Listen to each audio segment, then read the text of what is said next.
ಎಲ್ಲರಿಗೂ ಸ್ವಾಗತ. ಹರೇ ಕೃಷ್ಣ. ಎಲ್ಲರಿಗೂ ಶುಭ ಮುನ್ನಂಜನೆಯ ಜಪಯಜ್ಞ ಮತ್ತೆ ಭಾಗವತ ಸೆಷನ್ಗೆ ಸ್ವಾಗತ. ಎಲ್ಲ ಜಪವನ್ನು ಮಾಡಿದಂತಹ ಕೀರ್ತನೆಗಳು ಎಲ್ಲರಿಗೂ ವಂದಿಸುತ್ತಾ ಎಲ್ಲರಿಗೂ ಥ್ಯಾಂಕ್ಸ್ ಹೇಳ್ತಾ, ಈ ದಿನದ ನನಗೆ ಅವಕಾಶ ಕೊಟ್ಟಂತಹ ಎಲ್ಲ ಲೀಡರ್ಗೂ ಮತ್ತೆ ಇಲ್ಲಿ ನೆರೆದಿರುವಂತಹ ಎಲ್ಲ ಭಕ್ತರಿಗೂ ಪಾದಾಭಿವಂದನೆ ಮಾಡುತ್ತಾ ಈ ದಿನದ ಕಾರ್ಯಕ್ರಮನ ಶುರು ಮಾಡ್ತೀನಿ. ನನಗೆ ಕೊಟ್ಟ ಶ್ಲೋಕ ಇವತ್ತು 1ನೇ ಸ್ಕಂದ ಅಧ್ಯಾಯ 17 ಶ್ಲೋಕ 16. ಒಂದು ಸಣ್ಣ ಕೀರ್ತನೆಯೊಂದಿಗೆ ಕಾರ್ಯಕ್ರಮ ಶುರು ಮಾಡೋಣ. ಜಯ ರಾಧಾ ಮಾಧವ ಕುಂಜ ವಿಹಾರಿ ಗೋಪಿಚನ ವಲ್ಲಭ ಗಿರಿವರಧಾರಿ. ಜಯ ರಾಧಾ ಮಾಧವ ಕುಂಜ ವಿಹಾರಿ ಗೋಪಿಚನ ವಲ್ಲಭ ಗಿರಿವರಧಾರಿ. ಯಶೋದಾನಂದನ ಬ್ರಜ ಜನ ರಂಜನ ಯಶೋದನಂದನ ಬ್ರಜ ಜನ ರಂಜನ ಯಮುನ ತೀರವನಚಾರಿ ಯಮುನ ತೀರವನಚಾರಿ. ಜಯ ರಾಧಾ ಮಾಧವ ಕುಂಜ ವಿಹಾರಿ ಗೋಪಿಜನ ವಲ್ಲಭ ಗಿರಿವರಧಾರಿ. ಜಯ ರಾಧಾ ಮಾಧವ ಕುಂಜ ವಿಹಾರಿ ಗೋಪಿಜನ ವಲ್ಲಭ ಗಿರಿವರಧಾರಿ. ಹರೇ ಕೃಷ್ಣ ಕೃಷ್ಣ ಕೃಷ್ಣ ಹರೇ ಹರೇ, ಹರೇ ರಾಮ ರಾಮ ರಾಮ ಹರೇ ಹರೇ. ಹರೇ ಕೃಷ್ಣ ಕೃಷ್ಣ ಕೃಷ್ಣ ಹರೇ ಹರೇ, ಹರೇ ರಾಮ ರಾಮ ರಾಮ ಹರೇ ಹರೇ. ಹರೇ ಕೃಷ್ಣ ಕೃಷ್ಣ ಕೃಷ್ಣ ಹರೇ ಹರೇ, ಹರೇ ರಾಮ ರಾಮ ರಾಮ ಹರೇ ಹರೇ. ಗೋವಿಂದ ಜಯ ಜಯ ಗೋಪಾಲ ಜಯ ರಾಧಾ ರಮಣ ಹರಿ ಗೋವಿಂದ ಜಯ ಜಯ ಗೋವಿಂದ ಜಯ ಜಯ ಗೋಪಾಲ ಜಯ ಜಯ ರಾಧಾ ರಮಣ ಹರಿ ಗೋವಿಂದ ಜಯ ಜಯ. ಹರೇ ಕೃಷ್ಣ ಕೃಷ್ಣ ಕೃಷ್ಣ ಹರೇ ಹರೇ, ಹರೇ ರಾಮ ರಾಮ ರಾಮ ಹರೇ ಹರೇ. ಕೃಷ್ಣ ಕೃಷ್ಣ ಕೃಷ್ಣ ಹರೇ ಹರೇ, ಹರೇ ರಾಮ ರಾಮ ರಾಮ ಹರೇ ಹರೇ. ಪ್ರಭು ಪದ ಜಯ ಪ್ರಭು ಪದ, ಪ್ರಭು ಪದ ಜಯ ಪ್ರಭು ಪದ. ಜಯ ಗುರುದೇವ ಜಯ ಗುರುದೇವ, ಗುರುದೇವಾ ಜಯ ಗುರುದೇವಾ. ನಿತ್ಯ ಗೌರ ಹರಿ ಬೋಲ್ ಹರಿ ಬೋಲ್ ಹರಿ ಬೋಲ್. ನಿತ್ಯ ಗೌರ ಹರಿ ಬೋಲ್ ನಿತ್ಯ ಗೌರ ಹರಿ ಬೋಲ್ ಹರಿ ಬೋಲ್ ಹರಿ ಬೋಲ್. ನಿತ್ಯ ಗೌರ ಹರಿ ಬೋಲ್ ಹರಿ ಬೋಲ್ ಹರಿ ಬೋಲ್ ಹರಿ ಬೋಲ್.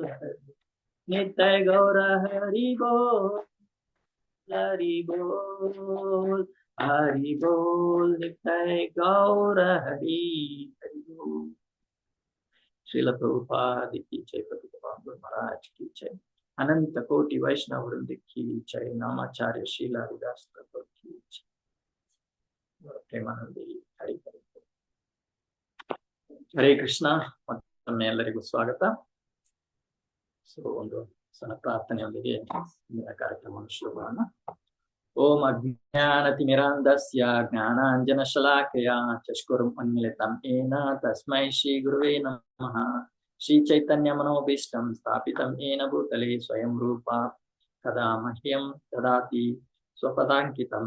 वन्देऽहं श्रीगुरु श्रीयुतपदकमलं श्रीगुरुन् वैष्णवांश्च श्रीरूपं साग्रजातं सागम रघुनाथान्वितं तं सजीवं साद्वैतं सावधूतं परिजनसहितं कृष्णचैतन्यदेवं श्रीराधा कृष्णपादान् सहगण ललिता श्रीकृष्णान्विष्टांश्च. हे कृष्णा करुणा सिन्धु दीनबन्धु जगत्पते गोपेश गोपिका कान्ता राधा कान्ता नमस्तुते. तप्त काञ्चन गौरांगी राधे वृन्दावनेश्वरी ಮಹೇಶ್ವರಿ ವೃಷಭಾನುಸುತೆ ದೇವಿ ಪ್ರಣಮಾಮಿ ಹರಿಪ್ರಿಯೆ ವಾಂಛಾಕಲ್ಪತರುಭ್ಯಶ್ಚ ಕೃಪಾ ಸಿಂಧುಭ್ಯೇವ ಚ ಪತಿತಾನಾಂ ಪಾವನೇಭ್ಯೋ ವೈಷ್ಣವೇಭ್ಯೋ ನಮೋ ನಮಃ ನಮೋ ವಿಷ್ಣುಪದಾಯ ಕೃಷ್ಣಪೃಷ್ಠಾಯ ಭೂತಲೆ ಶ್ರೀಮತಿ ಭಕ್ತಿ ವೇದಾಂತ ಸ್ವಾಮೀತಿ ನಾಮಿನೇ ನಮಸ್ತೆ ಸರಸ್ವತಿ ದೇವಿ ಗೌರವಾಣಿ ಪ್ರಚಾರಿಣ್ಯೇ ವಿಶೇಷ ಶೂನ್ಯವಾದಿ ಪಾಶ್ಚಾತ್ಯ ದೇಶಧಾರಿಣಿ ನಮೋ ವಿಷ್ಣುಪದಾಯ ಕೃಷ್ಣಪೃಷ್ಠಾಯ ಭೂತಲೆ ಶ್ರೀಮತಿ ಜಯಪದಾರ್ಥ ಸ್ವಾಮೀತಿ ನಾಮಿನೇ ನಮೋ ಆಚಾರ್ಯ ಪಾದಾಯ ನಿತ್ಯಾಯ ಕೃಪದಾಯನಿ ಗೌರಪದಾಮದಾಯ ನಾಮಧಾರಿಣಿ ಜಯ ಶ್ರೀ ಕೃಷ್ಣ ಚೈತನ್ಯ ಪ್ರಭು ನಿತ್ಯಾನಂದ ಶ್ರೀ ಅದ್ವೈತ ಗದಾಧರ ಶ್ರೀವಾಸಾದಿ ಗೌರಭಕ್ತ ವೃಂದ ಹರೇ ಕೃಷ್ಣ ಕೃಷ್ಣ ಕೃಷ್ಣ ಹರೇ ಹರೇ ಹರೇ ರಾಮ ರಾಮ ಹರೇ ಹರೇ ಹರೇ ಕೃಷ್ಣ. ಓಂ ನಮೋ ಭಗವತೆ ವಾಸುದೇವಾಯ. ಓಂ ನಮೋ ಭಗವತೆ ವಾಸುದೇವಾಯ. ಓಂ ನಮೋ ಭಗವತೆ ವಾಸುದೇವಾಯ. ಶ್ಲೋಕ ಓದೋಣ. ಸ್ಕಂದ 1 ಅಧ್ಯಾಯ 17 ಶ್ಲೋಕ 16. ರಾಜ್ಞೋ ಹಿ ಪರಮೋ ಧರ್ಮ ಸ್ವಧರ್ಮಸ್ಥಾನುಪಾಲನಂ ಶಾಸತೋನ್ಯಾನ್ ಯಥಾ ಶಾಸ್ತ್ರ ಮನ್ಯಪದ್ಯುತ್ಪದಾನಿಹ. ಪದದಿಂದ ಪದ. ರಾಜ್ಞ ರಾಜರ ಅಥವಾ ಆಡಳಿತ ಮುಖ್ಯರ ಹಿ ನಿಶ್ಚಯವಾಗಿ ಪರಮಃ ಅತಿಶ್ರೇಷ್ಠ ಧರ್ಮ ಕರ್ತವ್ಯವು ಸ್ವಧರ್ಮಸ್ಥ ತನ್ನ ನಿಹಿತ ಕರ್ತವ್ಯದಲ್ಲಿ ನಂಬಿಕೆ ಇಟ್ಟಿರುವವರ ಅನುಪಾಲನಂ ನಿರಂತರ ರಕ್ಷಣೆಯು ಶಾಶ್ವತಃ ಆಳುವಾಗ ಅನ್ಯಾನ್ ಇತರರನ್ನು ಯಥಾ ಅನುಗುಣವಾಗಿ ಶಾಸ್ತ್ರಂ ಧರ್ಮಗ್ರಂಥಗಳ ನಿಯಮಗಳಿಗೆ ಅನಾಪದಿ ಅಪಾಯವಿಲ್ಲದೆ ಉತ್ಪತಾನ್ ದಾರಿ ತಪ್ಪಿ ಹೋಗುವ ವ್ಯಕ್ತಿಗಳಾದ ಇಹ ವಾಸ್ತವಾಂಶದಂತೆ. ಅನುವಾದ ಮತ್ತೆ ಭಾವಾರ್ಥ ಜಗದ್ಗುರು ಶ್ರೀಲ ಪ್ರಭುಪಾದರಿಂದ ಶ್ರೀ ಪ್ರಭುಪಾದರಿಗೆ ಜಯವಾದ. ಅನುವಾದ. ರಾಜ್ಯ ಶಾಸನವನ್ನು ಪಾಲಿಸುವವರಿಗೆ ರಕ್ಷಣೆ ಕೊಡುವುದು ಮತ್ತು ಅಪಾಯ ಸ್ಥಿತಿ ಇಲ್ಲದಿರುವ ಸಾಮಾನ್ಯ ಸಂದರ್ಭಗಳಲ್ಲಿ ಶಾಸ್ತ್ರ ಮರ್ಯಾದೆಗಳನ್ನು ಮೀರುವಂತಹವರನ್ನು ದಂಡಿಸುವುದು ರಾಜನ ಶ್ರೇಷ್ಠ ಕರ್ತವ್ಯವಾಗಿದೆ. ಭಾವಾರ್ಥ. ಅಸಾಧಾರಣ ಸಂದರ್ಭಗಳಲ್ಲಿ ನಡೆದುಕೊಳ್ಳುವ ಧರ್ಮವನ್ನು ಅಥವಾ ಔದ್ಯೋಗಿಕ ಕರ್ತವ್ಯವನ್ನು ಧರ್ಮಶಾಸ್ತ್ರಗಳಲ್ಲಿ ಹೇಳಿದೆ. ಒಮ್ಮೆ ಅಸಾಧಾರಣ ಸಂದರ್ಭ ಬಂದುದರಿಂದ ಮಹರ್ಷಿ ವಿಶ್ವಾಮಿತ್ರರು ನಾಯಿ ಮಾಂಸವನ್ನು ತಿಂದು ಬದುಕಬೇಕಾಯಿತು ಎಂದು ಹೇಳಲಾಗಿದೆ. ತುರ್ತು ಪರಿಸ್ಥಿತಿಯಲ್ಲಿ ಒಬ್ಬನು ಯಾವ ಪ್ರಾಣಿ ಮಾಂಸವನ್ನಾದರೂ ತಿಂದು ಬದುಕಲು ಆಸ್ಪದ ಕೊಡಬಹುದು. ಆದರೆ ಪ್ರಾಣಿ ಭಕ್ಷಕರ ಪೋಷಣೆಗಾಗಿ ನಿರಂತರ ವಧಾಗಾರಗಳು ಇರಬೇಕೆಂದಾಗಲಿ ಮತ್ತು ರಾಜ್ಯಾಡಳಿತವು ಇದಕ್ಕೆ ಪ್ರೋತ್ಸಾಹ ನೀಡಬೇಕೆಂದಾಗಲಿ ಅದರ ಅರ್ಥವಲ್ಲ. ಸಾಮಾನ್ಯ ಸಂದರ್ಭಗಳಲ್ಲಿ ಬರೀ ನಾಲಿಗೆಯ ಚಾಪಲ್ಯಕ್ಕಾಗಿ ಯಾರು ಮಾಂಸ ಸೇವನೆ ಮಾಡಬಾರದು. ಯಾರಾದರೂ ಹಾಗೆ ಮಾಡಿದರೆ ರಾಜನಾಗಲಿ ಮುಖ್ಯ ಆಡಳಿತಗಾರನಾಗಲಿ ಅಂತಹ ಜಡವಾದ ಭೋಗಕ್ಕಾಗಿ ಅವನನ್ನು ದಂಡಿಸಬೇಕು. ಬೇರೆ ಬೇರೆ ವೃತ್ತಿ ಧರ್ಮದವರಿಗಾಗಿ ನಿಯಮಿತ ಶಾಸ್ತ್ರಜ್ಞಗಳಿವೆ. ಅವನ್ನು ಅನುಸರಣೆ ಮಾಡುವವನು ಸ್ವಧರ್ಮಸ್ಥನ ನೆನೆಸುತ್ತಾನೆ. ಭಗವದ್ಗೀತೆಯಲ್ಲಿ 18.48 ವ್ಯಕ್ತಿ ಧರ್ಮಗಳು ದೋಷದಿಂದ ಕೂಡಿದ್ದರೂ ಅವನು ಬಿಡಬಾರದೆಂದೇ ಹೇಳಿದೆ. ಅಂತಹ ಸ್ವಧರ್ಮವನ್ನು ತುರ್ತು ಪರಿಸ್ಥಿತಿಗಳಲ್ಲಿ ಕೈ ಬಿಡಬಹುದು, ಆದರೆ ಒತ್ತಾಯ ಮಾಡುವ ಸಂದರ್ಭಗಳು ಇರಬೇಕು. ಸಾಮಾನ್ಯ ಸಂದರ್ಭಗಳಲ್ಲಿ ಅವನ್ನು ಮೀರುವಂತಿಲ್ಲ. ಅಂತಹ ಸ್ವಧರ್ಮವು ಏನಿದ್ದರೂ ಅನುಸರಿಸುವವನು ಅದನ್ನು ಬದಲಾಯಿಸದಂತೆ ರಾಜ್ಯದ ಮುಖ್ಯ ಅಧಿಕಾರಿಯು ನೋಡಿಕೊಳ್ಳಬೇಕು. ಸ್ವಧರ್ಮದಂತೆ ನಡೆಯುವವನಿಗೆ ಎಲ್ಲಾ ರಕ್ಷಣೆಯನ್ನು ನೀಡಬೇಕು. ಸ್ವಧರ್ಮವನ್ನು ಮೀರಿ ನಡೆಯುವವನನ್ನು ಶಾಸ್ತ್ರದಲ್ಲಿ ಹೇಳಿರುವಂತೆ ದಂಡಿಸಬೇಕು. ಉಪರೋಕ್ತವಾದ ವ್ಯಕ್ತಿ ಧರ್ಮವನ್ನು ಪ್ರತಿಯೊಬ್ಬನು ಕಟ್ಟುನಿಟ್ಟಾಗಿ ಅನುಸರಿಸುತ್ತಿರುವವನೇ ಇಲ್ಲವೇ ಎಂದು ನೋಡಿಕೊಳ್ಳುವುದು ರಾಜನ ಕರ್ತವ್ಯ.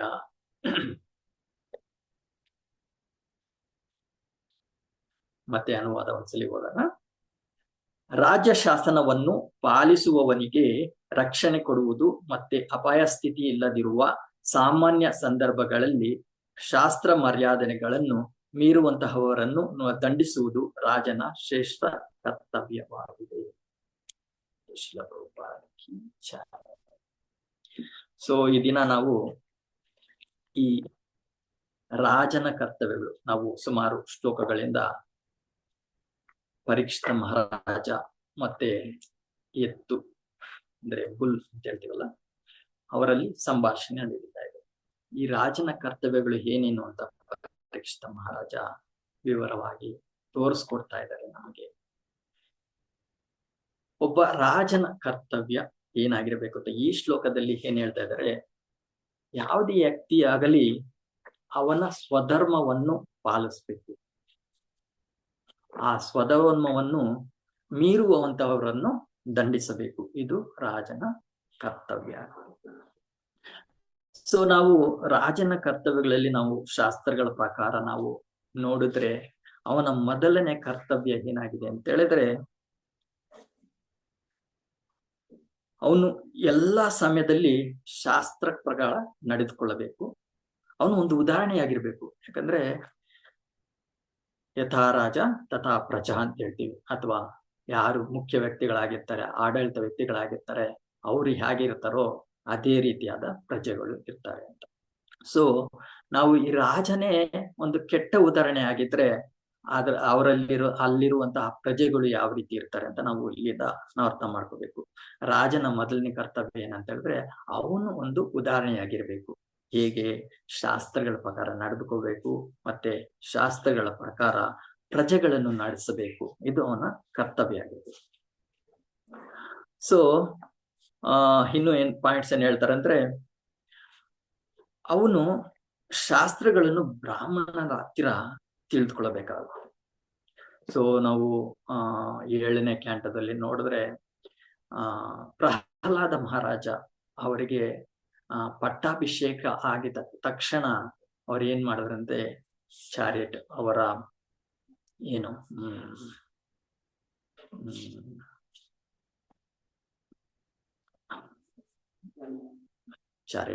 ಚಾರಿಯಟ್ ಹೊರಡು ಬರ್ತಲ್ಲ ನನಗೆ. ಚಾರಿಯಟ್ ಅಲ್ಲಿ ಹರೇ ಕೃಷ್ಣ ರಥನ ಪ್ರಭು ಅಂತ ಕೇಳ್ತಾ ಇದ್ದೀನಿ. Thank you Prabhuji. ಅವನ ರಥದಲ್ಲಿ ಸಾರಥಿಯೊಂದಿಗೆ ಕೂರಿಸ್ಕೊಂಡು ಫಸ್ಟ್ ಅವನು ಅವರ ಗುರುಗಳ ಹತ್ರ ಹೋಗ್ತಾರೆ. ಯಾರು? ಕಪಿಲ ಸರಿ ಆ ಗುರುಗಳ ಹತ್ರ ಹೋಗಿ ನಾನು ಯಾವ ರೀತಿ ಆಳ್ವಿಕೆಯನ್ನು ಮಾಡಬೇಕು ಅನ್ನೋದನ್ನ ತಿಳಿದುಕೊಳ್ಳೋದಕ್ಕೆ ಹೋಗ್ತಾರೆ. ಅದೇ ರೀತಿ ನಾವು ನೋಡಿದಾಗ ರಹುಗಣ ಮಹಾರಾಜರು ಕೂಡ ಕಪಿಲಾಶ್ರಮಕ್ಕೆ ಹೋಗ್ತಾ ಇರ್ತಾರೆ. ಹೇಗೆ ಬ್ರಾಹ್ಮಣರ ಹತ್ರ ನಾವು ಈ ಆಡಳಿತ ಪ್ರಕಾರ ಯಾವ ರೀತಿ ನಾವು ರಾಜ್ಯಾಡಳಿತ ಮಾಡ್ಬೇಕು ಅನ್ನೋದನ್ನ ತಿಳ್ಕೊಳ್ಳೋದಕ್ಕೆ ರಹುಗಣ ಕೂಡ ರಥದಲ್ಲಿ ಅಂದ್ರೆ ಇದು ಬೇರೆ ರಥ, ಜನ ಹೊತ್ಕೊಂಡು ಹೋಗ್ತಾರಲ್ಲ ಆ ರಥದಲ್ಲಿ ಹೋಗ್ತಾ ಇರ್ತಾರೆ. ಆದ್ರೆ ಸೆಂಟ್ರಲ್ಲಿ ಅವ್ರಿಗೆ ಸ್ವಲ್ಪ ಗರ್ವ ಬಂದ್ಬಿಡುತ್ತೆ. ಸೊ ಒಬ್ಬರಿಗೆ ಯಾರಿಗೋ ಹುಷಾರಿಲ್ದಿರ ಇದ್ರಿಂದ ಅಲ್ಲಿ ಇದ್ದಂತಹ ಒಬ್ಬ ವ್ಯಕ್ತಿಯನ್ನು ರಥವನ್ನು ಹೊರಲಿಕ್ಕೆ ಹೇಳ್ತಾರೆ, ಬೈ ಫೋರ್ಸ್ ಹೇಳ್ತಾರೆ. ಯಾಕಂದ್ರೆ ಅವನ ಕರ್ತವ್ಯ ಅಲ್ಲ ಅದು, ರಥವನ್ನು ಹೊರುವಂತಹ ಜನ ಅಲ್ಲ.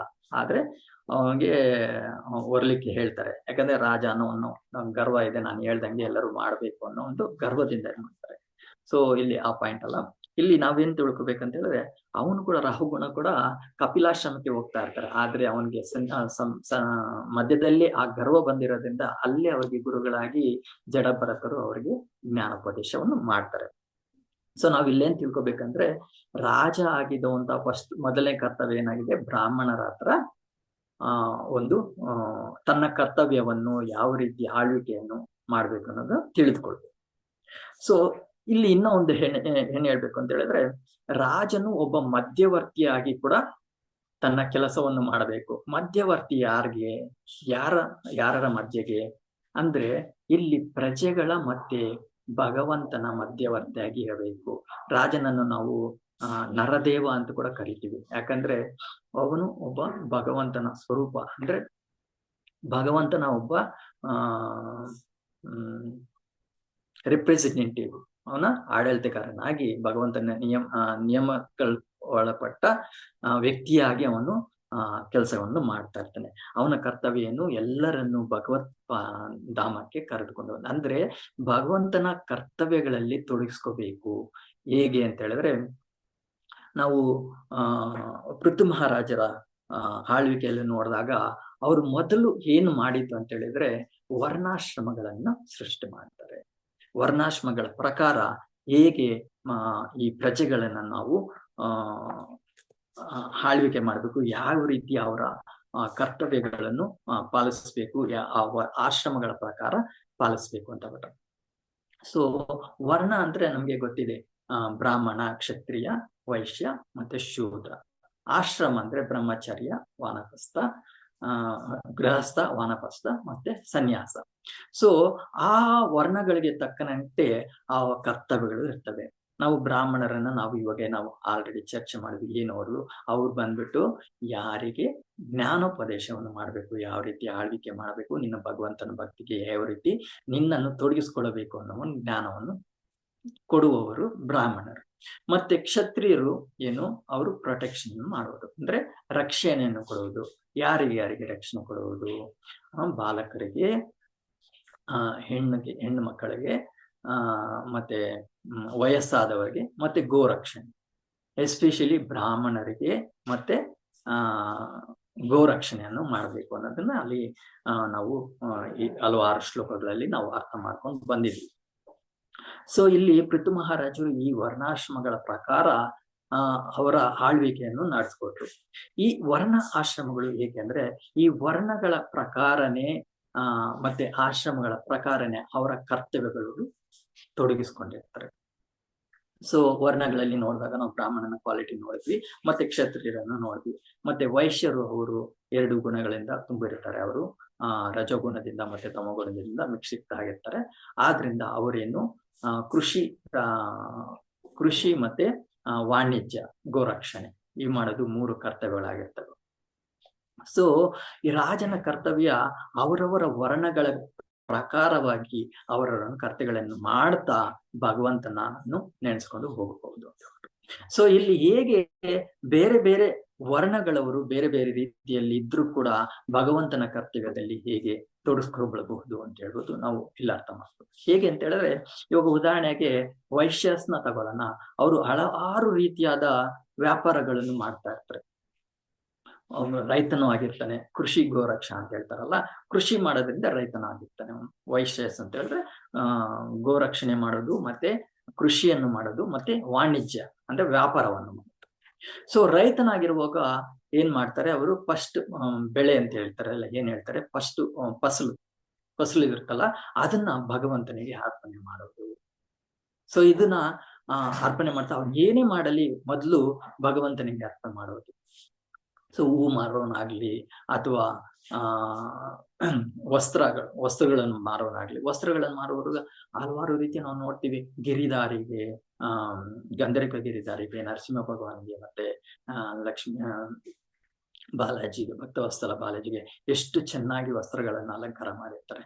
ಇದನ್ನ ನಾವು ಅರ್ಥ ಮಾಡ್ಕೊಂಡು ಯಾರು ಈ ಬಟ್ಟೆ ವ್ಯಾಪಾರಗಳನ್ನ ಮಾಡ್ತಾ ಇರ್ತಾರೆ ಅವರು ಭಗವಂತನಿಗೆ ಆ ವಸ್ತ್ರಗಳನ್ನು ಕೊಡೋದು, ಆ ಉತ್ತಮವಾದ ಬಟ್ಟೆಗಳ ವಸ್ತ್ರಗಳಿಂದ ಅಲಂಕೃತವಾಗಿ ಮಾಡಿ ಅದರಿಂದ ಸಂತೋಷವನ್ನು ಕೊಡೋದು. ಹೀಗೆ ಅವರ ವೃತ್ತಿಯನ್ನೆಲ್ಲ, ಅವರ ಕರ್ಮವನ್ನೆಲ್ಲ ಎಲ್ಲನೂ ಅಷ್ಟೇ. ಈಗ ಹೂವು ಮಾರವನಾಗಿರ್ಲಿ, ಅವನು ಫಸ್ಟ್ ವ್ಯಾಪಾರ ಮಾಡಕ್ ಮೊದ್ಲು ಫಸ್ಟ್ ಹೂವನ್ನ ಭಗವಂತನಿಗೆ ಅರ್ಪಣೆ ಮಾಡುವುದು.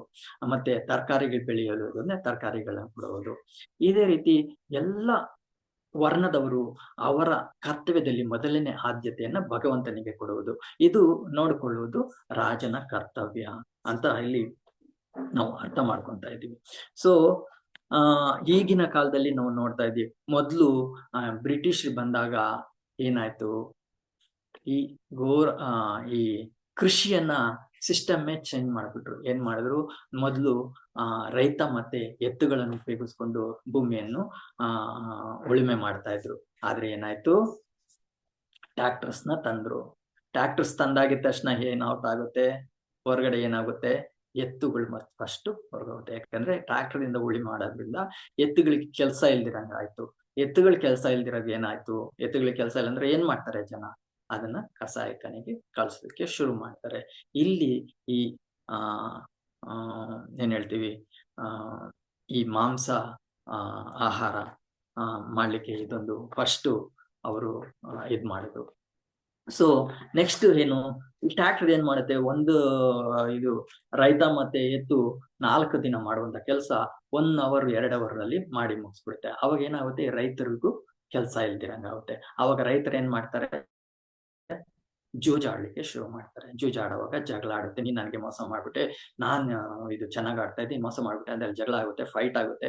ಫೈಟ್ ಆದಾಗ ಏನಾಗುತ್ತೆ, ಹಳ್ಳಿಯಲ್ಲಿ 2 ಭಾಗಗಳಾಗ್ಬಿಡುತ್ತೆ. ಅವನನ್ನ ಪಾಲಿಸೋರಿಬ್ರು, ಇವನು ಹಿಂಬಾಲಿಸೋರಿಬ್ರು, ಆತರ ಮಾಡಿ ಅಲ್ಲಿ ರಾಜಕೀಯ ಶುರುವಾಗುತ್ತೆ, ಅಲ್ಲಿ ಪಾರ್ಟಿಗಳು ಶುರುವಾಗುತ್ತೆ. ಈ ತರ ಆಗಿ ಮತ್ತೆ ಹಲವಾರು ರೀತಿಯ ಬೇರೆ ಬೇರೆ ಏನು ಕರ್ಮಗಳು ಸ್ಟಾರ್ಟ್ ಆಗುತ್ತೆ. ಸೊ ಈಗಿನ ಜನದಲ್ಲಿ, ಆವಾಗ ಬ್ರಿಟಿಷ್ ಕಾಲದಲ್ಲಿ ಈಗ ಆಯ್ತು, ಈಗ ನೋಡ್ತಾ ಇದ್ರೆ ಏನಾಗ್ತಾ ಇದೆ, ಈ ರೋಬೋಟ್ಗಳು ಬರ್ತಾ ಇದಾವೆ. ರೋಬೋಟ್ಗಳು ಬಂದಾಗ ಏನಾಗುತ್ತೆ ನೋಡಿ, ಫಸ್ಟ್ ರೋಬೋಟ್ಗಳಿಗೆ ಎಲ್ಲ ಪ್ರೋಗ್ರಾಮಿಂಗ್ ಮಾಡ್ಬಿಡ್ತಾರೆ. ಪ್ರೋಗ್ರಾಮಿಂಗ್ ಮಾಡಿ ರಿಸೆಪ್ಷನ್ ಅಲ್ಲಿ ಕೂರಿಸ್ಬಿಡ್ತಾರೆ ಅವ್ರನ್ನ, ಅಂದ್ರೆ ವೆಲ್ಕಮ್. ಅವ್ರಿಗೆಲ್ಲ ಪ್ರೋಗ್ರಾಮ್ ಮಾಡಿ ಅವಾಗ ರೋಬೋಗಳು ಕೂಡ ಏನ್ ಮಾಡ್ತವೆ, ವೆಲ್ಕಮ್ ಅಂತ ಸ್ಮೈಲಿಂಗ್ ಕೊಡಕ್ಕೆ ಶುರು ಮಾಡ್ತವೆ. ಅವಾಗ ಎಲ್ಲಾನು ಪ್ರೋಗ್ರಾಮ್ ಮಾಡಿರೋದನ್ನ ಏನಾಗುತ್ತೆ, ರಿಸೆಪ್ಷನ್ ಕೆಲಸಗಳು ಹೋಗುತ್ತೆ. ಈಗ ಸರ್ವೆ ಪ್ರಕಾರ ಏನ್ ಹೇಳ್ತಾ ಇದ್ದಾರೆ ಅಂತ ಹೇಳಿದ್ರೆ, ಈ ರೋಬೋಟ್ಗಳು ಬರೋದ್ರಿಂದ ನೆಕ್ಸ್ಟ್ ಮುಂದಿನ ಒಂದು 10 ವರ್ಷದಲ್ಲಿ 10 ರೀತಿಯಾದ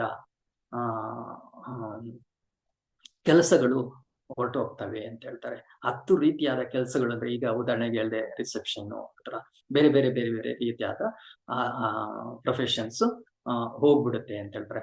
ಆ 10 ರೀತಿಯಾದ ಪ್ರೊಫೆಷನ್ಸ್ ಹೋದಾಗ ಏನಾಗುತ್ತೆ, ಲಕ್ಷಾಂತರ ಜನಗಳಿಗೆ ಕೆಲಸ ಇಲ್ದಿರಂಗೆ ಆಗುತ್ತೆ.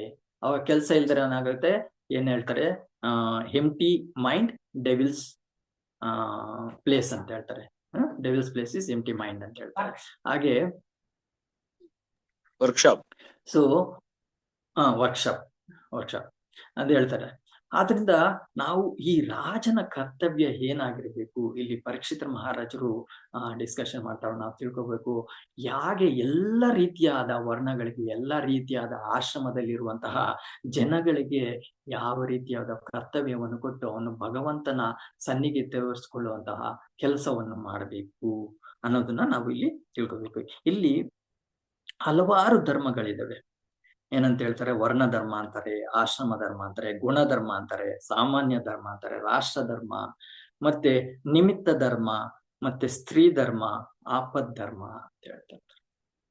ಸೊ ನಾವು ಇಷ್ಟವರೆಗೂ ನಾವು ಯಾವ್ಯಾವ್ದು ರೀತಿಯಾದ ಅನಾನುಕೂಲಗಳಾಗುತ್ತೆ, ಏನು ವರ್ಣಗಳಲ್ಲಿ ನಾವು ನಮ್ಮ ನಿಮಿತ್ತವಾದ ಕರ್ತವ್ಯಗಳನ್ನು ಮಾಡದಿರಿದ್ರೆ, ಭಗವಂತನನ್ನ ನಾವು ಸೆಂಟ್ರಲ್ ಇಟ್ಕೊಳ್ದಿರಿದ್ರೆ ಯಾವ ರೀತಿಯಲ್ಲಿ ತೊಂದರೆಗಳಾಗುತ್ತೆ ಅಂತ ನೋಡಿದ್ವಿ. ಸೊ ಇಲ್ಲಿ ನಮ್ಗೆ ಪ್ರಭುಪಾದರು ಈ ಶ್ಲೋಕದಲ್ಲಿ ಆಪದ್ ಧರ್ಮದ ಬಗ್ಗೆ ಒಂದು ಹೇಳಿದ್ದಾರೆ. ಹೇಗೆ ಅಂತ ಹೇಳಿದ್ರೆ, ಭಾವಾರ್ಥದಲ್ಲಿ ಹೇಳ್ತಾರೆ, ಅಸಾಧಾರಣ ಸಂದರ್ಭಗಳಲ್ಲಿ ನಡೆದುಕೊಳ್ಳುವ ಆಪದ್ ಧರ್ಮವನ್ನು ಅಥವಾ ಔದ್ಯೋಗಿಕ ಕರ್ತವ್ಯವನ್ನು ಧರ್ಮಶಾಸ್ತ್ರಗಳಲ್ಲಿ ಒಮ್ಮೆ ಅಸಾಧಾರಣ ಸಂದರ್ಭ ಬಂದುದರಿಂದ ಮಹರ್ಷಿ ವಿಶ್ವಾಮಿತ್ರರು ನಾಯಿ ಮಾಂಸವನ್ನು ತಿಂದು ಬದುಕಬೇಕಾಯಿತು ಎಂದು ಹೇಳಲಾಗಿದೆ. ಸೊ ಇಲ್ಲಿ ನಮ್ಗೆ ಆಶ್ಚರ್ಯ ಆಗ್ಬೋದು, ಏನಪ್ಪಾ ಭಾಗವತಂನಲ್ಲಿ ವಿಶ್ವಾಮಿತ್ರರಿಗೆ ಎಂತಹ ಸ್ಥಾನ ಇದೆ, ಎಂತಹ ದೊಡ್ಡ ಮಹರ್ಷಿಯವರು, ಅವರು ಗಾಯತ್ರಿ ಮಂತ್ರವನ್ನು ಕೊಟ್ಟಂತಹ ಮಹರ್ಷಿಗಳು, ದೇವರ್ಷಿಗಳು, ಅವರು ಏಕೆ ಪ್ರಭುಪಾದರು ಈ ತರ ಹೇಳ್ತಾ ಇದ್ದಾರೆ ಅಂತ ಹೇಳಿದ್ರೆ, ನೋಡಿ ಇದನ್ನೇ ಆಪದ್ ಧರ್ಮ ಅಂತ ಹೇಳೋದು. ಒಂದು ಬಾರಿ ಏನಾಯ್ತು ಅಂತ ಹೇಳಿದ್ರೆ, ಇದು ತ್ರೇತಾಯುಗ ಮತ್ತೆ ದ್ವಾಪರ ಯುಗದ ಮಧ್ಯೆ, ಅಂದ್ರೆ ತ್ರೇತಾಯುಗ ಕೊನೆ ಮತ್ತೆ ದ್ವಾಪರ ಯುಗದ ಸ್ಟಾರ್ಟಿಂಗು. ಆವಾಗ ತುಂಬಾ ಈ ಡ್ರಾಟ್ ಅಂತ ಹೇಳ್ತಾರೆ. ಡ್ರಾಟ್ ಅಂತ ಹೇಳಿದ್ರೆ ಈ ವರ್ಷೆ ಬರ್ತಲ್ಲ ಇವತ್ತು ನನಗೆ, ಕ್ಷಾಮ ಬರೋದು ಅಂದ್ರೆ ಮಳೆಗಳು ಇಲ್ದಿರ ತುಂಬಾ ಬೆಲೆ ಇಲ್ಲ, ನೀರಿಲ್ಲ, ಭೂಮಿ ಎಲ್ಲ ಬಿರುಕು ಬಿಟ್ಟಿದೆ, ಆಹಾರ ಇರಲಿಲ್ಲ, ಯಾವುದಿಲ್ಲ, ಈ ತರ ಪರಿಸ್ಥಿತಿ ಉಟ್ಕೊಳ್ಳುತ್ತೆ. ಈ ಮಹರ್ಷಿಗೆ ತುಂಬಾ ಹಸುವಾಗುತ್ತೆ. ತುಂಬಾ ಹಸುವಾದಾಗ ಅವರು ಹುಡುಕೊಂಡು ಹೋಗ್ತಾರೆ. ಅಂದ್ರೆ ಸುಮಾರು 12 ವರ್ಷ ಈ ಈ ಡ್ರಾಟ್ ಬರುತ್ತೆ, ಕ್ಷಾಮ ಬರುತ್ತೆ. ಸೊ ಆವಾಗ ಏನ್ ಮಾಡ್ತಾರೆ, ಅವರು ಒಬ್ಬ ಸುಪಚ ಅಂತ ಹೇಳ್ತಾರೆ. ಸುಪಚ ಅಂತ ಹೇಳಿದ್ರೆ ನಾಯಿ ಮಾಂಸವನ್ನು ತಿನ್ನುವಂತಹ ಜನರು. ಅವರ ಕುಟೀರಕ್ಕೆ ಹೋದಾಗ ಅಲ್ಲಿ ನಾಯಿ ಮಾಂಸ ನೇತಾಕ್ತಾ ಇರ್ತಾರೆ. ಆವಾಗ ಅದನ್ನ ತಗೊಳ್ಬೇಕು ಅಂತ ಹೋದಾಗ ಆ ಸ್ವಪಚ ಹೇಳ್ತಾನೆ, ನೀನು ಬ್ರಾಹ್ಮಣ, ನೀನು ಈ ತರ ಮಾಡಬಾರ್ದು ಅಂತ ಹೇಳ್ತಾರೆ. ಆವಾಗ ಜ್ಞಾನಿಗಳಾದಂತಹ ವಿಶ್ವಾಮಿತ್ರರು ಹೇಳ್ತಾರೆ, ಇದು ಆಪದ್ಧರ್ಮ ಇದ್ದಾಗ ತನ್ನ ದೇಹವನ್ನು ಉಳಿಸುವುದಕ್ಕೋಸ್ಕರ ತಾನು ಅದನ್ನ ಮಾಡಬಹುದು, ಆದ್ರಿಂದ ನಾನು ಅದನ್ನೇ ಕೆಲಸವಾಗಿ ಇಟ್ಕೊಳ್ಬಾರ್ದು, ಅದನ್ನೇ ನಾನು ಮುಂದುವರ್ಸ್ಕೋಬಾರ್ದು, ಆದ್ರೆ ಆಪದ್ಧರ್ಮವಾಗಿ ಇದನ್ನ ತಗೊಳ್ಬೋದು ಅಂತ ಹೇಳ್ತಾ ಇದ್ದಾರೆ. ಇಲ್ಲಿ ಪ್ರಭುಪಾದರು ಕೂಡ ಹೇಳ್ತಾ ಇದ್ದಾರೆ, ತುರ್ತು ಪರಿಸ್ಥಿತಿಯಲ್ಲಿ ಒಬ್ಬನು ಯಾವ ಪ್ರಾಣಿ ಮಾಂಸವನ್ನಾದರೂ ತಿಂದು ಬದುಕಲು ಆಸ್ಪದ ಕೊಡಬಹುದು, ಆದರೆ ಪ್ರಾಣಿ ಭಕ್ಷಕರ ಪೋಷಣೆಗಾಗಿ ನಿರಂತರ ವಧಾಗಾರಗಳಿರಬೇಕೆಂದಾಗಲಿ ಮತ್ತು ರಾಜ್ಯಾಡಳಿತವು ಇದಕ್ಕೆ ಪ್ರೋತ್ಸಾಹ ನೀಡಬೇಕೆಂದಾಗಲಿ ಅದರ ಅರ್ಥವಲ್ಲ. ಸೊ ಇದ್ರನ್ನ ಅವರು ಹೇಳ್ತಾರೆ. ಅಂದ್ರೆ ಮುಂದೆ ಏನಾಗುತ್ತೆ ಅಂತ ಹೇಳಿದ್ರೆ, ಆ ನಾಯಿ ಮಾಂಸವನ್ನು ತಾನು ಮತ್ತೆ ಆಶ್ರಮಕ್ಕೆ ತೆಗೆದುಕೊಂಡು ಹೋಗ್ತಾರೆ, ಅವರ ಪತ್ನಿಗೂ ಕೂಡ ಕೊಡ್ಬೇಕು ಅಂತ ಹೇಳ್ಬಿಟ್ಟು ತಗೊಂಡು ಹೋಗ್ತಾರೆ. ಅವಾಗ ಆ ಸಮಯದಲ್ಲಿ ಇಂದ್ರ ಭಗವಾನ್ ಮಳೆಯನ್ನು ಸುರಿಸ್ತಾರೆ, ಅದರಿಂದ ಅವರು ತಿನ್ನಬೇಕಾಗಿರ್ಲಿಲ್ಲ ಅಂತ ಹೇಳ್ತಾರೆ. ಸೊ ಇಲ್ಲಿ ತಿಂದರು ಅಂತಿದೆ, ಬಟ್ ನಾನು ಗೂಗಲ್ ಅಲ್ಲಿ ನೋಡಿದಾಗ ಈ ತರ ಇತ್ತು, ಬಟ್ ಯಾವ್ದು ಸತ್ಯ ಅಂತ ಗೊತ್ತಿಲ್ಲ. ಆದ್ರೆ ಇಲ್ಲಿ ನಾವು ಅರ್ಥ ಮಾಡ್ಕೊಳ್ಬೇಕಾಗಿರೋದು ಏನಂದ್ರೆ, ತುರ್ತು ಪರಿಸ್ಥಿತಿಯಲ್ಲಿ ನಾವು ಇದನ್ನ ನಮ್ಮ ದೇಹವನ್ನು ಉಳಿಸಿಕೊಳ್ಳೋದಕ್ಕೋಸ್ಕರ, ಯಾಕಂದ್ರೆ ಮಾನವ ಜನ್ಮ ಬರುವುದು ತುಂಬಾ ವಿರಳ. ಆ ಜನ್ಮ ಬಂದಾಗ ನಾವೇನ್ ಮಾಡ್ಬೇಕು, ಆ ಜನ್ಮದಲ್ಲಿ ನಾವು ಭಗವದ್ಧಾಮಕ್ಕೆ ಹೋಗಲು ಪೂರ್ತಿಯಾದ ಪ್ರಯತ್ನವನ್ನು ಮಾಡಬೇಕು. ಮತ್ತೆ ಎಂತ ಪರಿಸ್ಥಿತಿಯಲ್ಲೂ ಕೂಡ ಈ ದೇಹವನ್ನು ಉಳಿಸ್ಕೊಳ್ಳೋದಿಕ್ಕೆ ನಾವು ಪ್ರಯತ್ನ ಪಟ್ಟು ಭಗವಂತನ ಕೆಲಸಕ್ಕೋಸ್ಕರ. ಸೊ ಇಲ್ಲಿ ಇನ್ನೊಂದು ತಿಳ್ಕೊಬೇಕು ಏನಂತ ಹೇಳಿದ್ರೆ, ಸರಿ ಈಗ ನಮ್ಗೆ ಈ ಆಪತ್ತು ಬಂದಿದೆ, ಹೇಗಾದ್ರೂ ಮಾಡಿ ಏನಾದ್ರೂ ಸರಿ ತಿಂದ್ಬಿಟ್ಟು ನಾವು ಈ ದೇಹವನ್ನು ಉಳಿಸ್ಕೋಣ ಅಂತೇಳಿ ಆ ಮನಸ್ಥಿತಿಯಲ್ಲ. ನಾನು ಈ ದೇಹವನ್ನು ಉಳಿಸ್ಕೊಂಡ್ರೆ ನಾನು ಭಗವಂತನ ಸೇವೆಯಲ್ಲಿ ತೊಡಗಿಸ್ಕೊಂಡು ನಾನು ಭಗವಂತನ ಧಾಮಕ್ಕೆ ಹೋಗಿ ಭಗವಂತನ ಸೇವಕನಾಗಿ ನಾನು ಇರಬೇಕು ಅನ್ನೋ ಇಚ್ಛೆಯಿಂದ ಆದ್ರೆ ಮಾಡ್ಬೇಕು. ಒಂದ್ಸಲಿ ಏನಾಯ್ತು ಅಂತ ಹೇಳಿದ್ರೆ, ರಾಧೇಶ್ಯಾಮ್ ಪ್ರಭುಗಳು ಕಾಲೇಜ್ ಟೈಮಲ್ಲಿ ನನಗೆ ಒಂದು ಲೆಕ್ಚರ್ ಅಲ್ಲಿ ಹೇಳ್ತಾ ಇದ್ರು. ಆಗ ಒಬ್ರು ಭಕ್ತಿರಸಾಮೃತ ಮಹಾರಾಜರು ಯಾರು ಗೊತ್ತಿಲ್ಲ, ಅವ್ರು ಬಂದಿದ್ರಂತೆ. ಅವ್ರು ಬಂದಾಗ ಅವರು ಒಂದು ಕ್ವಶನ್ ಮಾಡಿದ್ರಂತೆ, ನೀವು ಒಂದು ಮರುಭೂಮಿಯಲ್ಲಿ ಹೋಗ್ತಾ ಇದ್ದೀರಾ ಅಂತ ಇಟ್ಕೊಳ್ಳಿ, ಒಂದು ಗುಂಪು ಒಂದು 4-5 ಜನ ಮರುಭೂಮಿಯಲ್ಲಿ ಹೋಗ್ತಾ ಇದ್ದೀರಾ, ನೀವು ಈ ಕಡೆಯಿಂದ ಆ ಕಡೆ ಹೋಗ್ಲಿಕ್ಕೆ ಒಂದು 3-4 ದಿನ, ಒಂದು ವಾರನೇ ಬೇಕಾಗುತ್ತೆ. ಆದ್ರೆ ನಿಮ್ಮಲ್ಲಿ ಸ್ವಲ್ಪ ದೂರ ಹೋಗಿದ ತಕ್ಷಣ ನಿಮ್ಮಲ್ಲಿರುವಂತಹ ಎಲ್ಲ ಆಹಾರ, ನೀರು ಎಲ್ಲ ಖಾಲಿ ಆಗ್ಬಿಡುತ್ತೆ. ಆಗ ಒಬ್ಬನ ಮಾತ್ರ ಈ ಮೊಟ್ಟೆಯಿಂದ ಮಾಡದಂತಹ ಆಮ್ಲೆಟ್ ಇರುತ್ತೆ, ಅದನ್ನ ತಿಂತೀರಾ ಅಥವಾ ನೀವು ಅಲ್ಲೇ ಸಾಯ್ತೀರಾ ಅಂತ ಕ್ವಶನ್ ಮಾಡಿದಂತೆ. ಆಗ ನೆರೆದಿರುವಂತ ತುಂಬಾ ಶಿಷ್ಯರು ಅವರೆಲ್ಲ ಅಲ್ಲಿರೋ ಸ್ಟೂಡೆಂಟ್ಸ್ ಅವರೆಲ್ಲ ಏನ್ ಹೇಳಿದ್ರಂತೆ, ಕೆಲವರು ಅರ್ಧ ಜನ ಬಂದ್ಬಿಟ್ಟು ನಾವು ಇಲ್ಲೇ ಸತ್ತೋಗ್ತೀವಿ, ನಾವು ಅದನ್ನ ಮೊಟ್ಟೆಯಿಂದ ಮಾಡಿರುವಂತಹ ವಸ್ತುನ ತಿನ್ನೋದಕ್ಕಿಂತ ನಾವ್ ಇಲ್ಲೇ ಸಾಯೋದ್ ಬಿಟ್ರು ಅಂತ. ಆದ್ರೆ ಕೆಲವರು ಹೇಳ್ತಾರಂತೆ, ನಾವು ತಿನ್ಬಿಟ್ಟು ಮುಂದಕ್ಕೆ ಹೋಗ್ತೀವಿ ಅಂತ ಹೇಳ್ತಾರೆ, ಯಾಕಂದ್ರೆ ಅವ್ರು ಆಲ್ರೆಡಿ ತಿಂತಾ ಇರಬಹುದು ಅದಕ್ಕೆ ಹೇಳ್ತಾರೆ. ಆದ್ರೆ ಕೊನೆಯಲ್ಲಿ ಆ ಮಹಾರಾಜರು ಹೇಳ್ತಾರೆ ಏನಂತ ಹೇಳಿದ್ರೆ, ನೀನು ಅದನ್ನ ತಿಂದು ನಿನ್ನ ದೇಹವನ್ನು ಉಳಿಸ್ಕೊಂಡು, ಅಂದ್ರೆ ಧರ್ಮ ಅಂತ ಹೇಳಿದ್ರೆ ಆಪತ್ತಿನ ಪರಿಸ್ಥಿತಿ ಮಾತ್ರ, ಆ ಪರಿಸ್ಥಿತಿಯಲ್ಲಿ ಮಾತ್ರ ಅದನ್ನ ಮುಂದುವರ್ಸ್ಕೊಂಡು ಹೋಗುವಂತದ್ದಲ್ಲ. ಆ ಪರಿಸ್ಥಿತಿಯಲ್ಲಿ ಮಾತ್ರ ಅದನ್ನ ತಿಂದು ನಿನ್ನ ದೇಹವನ್ನು ಉಳಿಸ್ಕೊಂಡು ಮುಂದೆ ಹೋಗಿ ಅದನ್ನ ನಿಲ್ಸಿ ಅದಕ್ಕೆ ಪ್ರಾಯಶ್ಚಿತ್ತ ಮಾಡ್ಕೊಂಡು, ಅಂದ್ರೆ ನಾವು ಇವಾಗ ಏನು 16 ರೌಂಡ್ ಮಾಡ್ತಾ ಇದ್ದೀವಿ, ಅದನ್ನ ತಿಂದಿರೋದ್ರಿಂದ 64 ರೌಂಡ್ ಮಾಡೋದು. ಅಂದ್ರೆ ಸ್ವಲ್ಪ ಸಮಯಕ್ಕೆ ಒಂದು 4-5 ದಿನ, ಎಷ್ಟು ದಿನ ನಾವು ಮಾಡಿದೀವೋ ಅಷ್ಟು ದಿನ 64 ರೌಂಡ್ ಜಪ ಮಾಡುದು. ಅದನ್ನ ಪ್ರಾಯಶ್ಚಿತ್ತ ಮಾಡ್ಕೊಂಡು ಮತ್ತೆ ಭಗವಂತನ ಸೇವೆಯಲ್ಲಿ ತೊಡಗಿಸ್ಕೊಂಡು ಮುಂದುವರಿಸ್ತೀವಿ ಅಂತ ಹೇಳಿದ್ರೆ ನೀವು ಅದನ್ನ ತಿನ್ನಬಹುದು. ಆದ್ರೆ ನೀನು ಆ ರುಚಿಗೋಸ್ಕರ ಮುಂದೆ ಅದನ್ನೇ ಮುಂದುವರಿಸ್ತೀನಿ, ನಾನು ಮುಂದೆ ಅದನ್ನೇ ತಿಂತೀನಿ, ನಾನು ತುಂಬಾ ಟೇಸ್ಟ್ ಆಗಿತ್ತು, ಚೆನ್ನಾಗಿತ್ತು, ಈ ಆಮ್ಲೆಟ್ ತುಂಬಾ ಚೆನ್ನಾಗಿತ್ತು, ನಾನು ಮುಂದೆನೂ ಅದನ್ನ ಕೂಡ ತಿಂತೀನಿ, ನನ್ಗೆ ಅದನ್ನೇ ಮಾಡ್ಕೊಡಿ ಅನ್ನೋದನ್ನ ಮನಸ್ಥಿತಿಯಲ್ಲಿ ಇದ್ರೆ ನೀವು ಮುಂದೆ ಹೋಗೋದ್ ಬೇಡ, ನೀವೇ ಅಲ್ಲೇ ಸಾಯಬಹುದು ಅಂತ ಹೇಳಿ ಆನ್ಸರ್ ಮಾಡ್ತಾರೆ. ಸೊ ಇದರಿಂದ ಧರ್ಮ ಅಂದ್ರೆ ಏನು ಅಂತ ಹೇಳಿದ್ರೆ, ಕೆಲವೊಂದು ಸಮಯಗಳಲ್ಲಿ ಈ ಡ್ರಾಟ್ಸ್ ಅಂತ ಏನ್ ಹೇಳ್ತೀವಿ, ಡ್ರಾಟ್ಗೆ ಏನ್ ಹೇಳುದು, ಬರಗಾಲ, ನನಗೆ ಕ್ಷಾಮ ಅಂತ ಬಂತು, ಕ್ಷಾಮನೂ ಅದು ಕರೆಕ್ಟ್ ವರ್ಡ್. ಬರಗಾಲ ಬಂದಾಗ, ಈ ಬರಗಾಲ ಆಗ್ಲಿ ಅಥವಾ ಏನೋ ಪ್ರಕೃತಿ ವಿಕೋಪಗಳು ಬಂದಾಗ, ಅಥವಾ ಏನೋ ಒಂದು ಅನಾನುಕೂಲತೆಯಾಗಿ ಯಾವುದೋ ಒಂದು ಪ್ಲೇಸ್ಗೆ ಹೋಗ್ತೀವಿ, ಅಲ್ಲಿ ಬೇರೆ ಏನು ಇಲ್ವೇ ಇಲ್ಲ, ನಮ್ಗೆ ಫ್ರೂಟ್ಸು ಸಿಗಲ್ಲ, ಎಂಥದ್ದು ಸಿಗೋದಿಲ್ಲ ಅಂದಾಗ ಆ ಸಮಯಕ್ಕೆ ಮಾತ್ರ ನಾವು ಏನಿದೆಯೋ ಅದನ್ನ ತೆಗೆದುಕೊಂಡು ನಾವು ನಮ್ಮ ದೇಹವನ್ನು ಉಳಿಸ್ಕೊಂಡು ಮುಂದೆ ಭಗವಂತನ ಕರ್ತವ್ಯದಲ್ಲಿ ತೋರಿಸ್ಕೊಳ್ಬಹುದು ಅಂತೇಳಿ ಈ ಈ ದಿನದ ಈ ಶ್ಲೋಕದಲ್ಲಿ ಪ್ರಭುಪಾದರು ಈ ಆಪದ್ಧರ್ಮದ ಬಗ್ಗೆ ವಿವರಣೆಯನ್ನು ಕೊಟ್ಟಿದ್ದಾರೆ. ಸೊ ಇದರಿಂದ ನಾವೇನ್ ತಿಳ್ಕೊಳ್ಬೇಕು ಅಂತ ಹೇಳಿದ್ರೆ, ನಾವು ಭಗವಂತನ ಸೇವೆಯಲ್ಲಿ ತೊಡಗಿಸ್ಕೊಳ್ಬೇಕಾಗುವುದು ಪ್ರಾಮುಖ್ಯತೆ. ಅದಕ್ಕೋಸ್ಕರ ನಾವು ಕೆಲವೊಂದು ಸಲಿ ನಾವು ಮಾಡ್ಕೋಬೇಕಾಗುತ್ತೆ, ಬಟ್ ಅದನ್ನೇ ಕಂಟಿನ್ಯೂ ಮಾಡೋದಿಲ್ಲ. ಬಟ್ ಸಿಟಿಯಲ್ಲಿ ಆ ತರ ಪರಿಸ್ಥಿತಿ ಯಾವುದು ಬರೋದಿಲ್ಲ. ನಾವು ಈ ಎಕ್ಸಾಂಪಲ್ ಏನ್ ಕೊಡ್ತಾ ಇದ್ದಾರೆ ಅಂದ್ರೆ ಮರುಭೂಮಿಯಲ್ಲಿ ಮಾತ್ರ ಈ ತರ ಕೊಡ್ತಾರೆ. ಸಿಟಿಯಲ್ಲಿ ಆ ತರ ಎಕ್ಸಾಂಪಲ್ಸ್ ನಮ್ಗೇನು ಬರೋದಿಲ್ಲ. ನಮ್ಗೆ ಆ ರೀತಿಯಾದ ನಮ್ಗೆ ಫಲಹಾರಗಳು ಸಿಗುತ್ತೆ, ಏನು ಹಾಲು, ಹಣ್ಣು ಹಂಪಲುಗಳು ಸಿಗ್ತವೆ. ಆದ್ರಿಂದ ನಾವು ಸಮಯವನ್ನು ಮುಂದುವರಿಸಬಹುದು.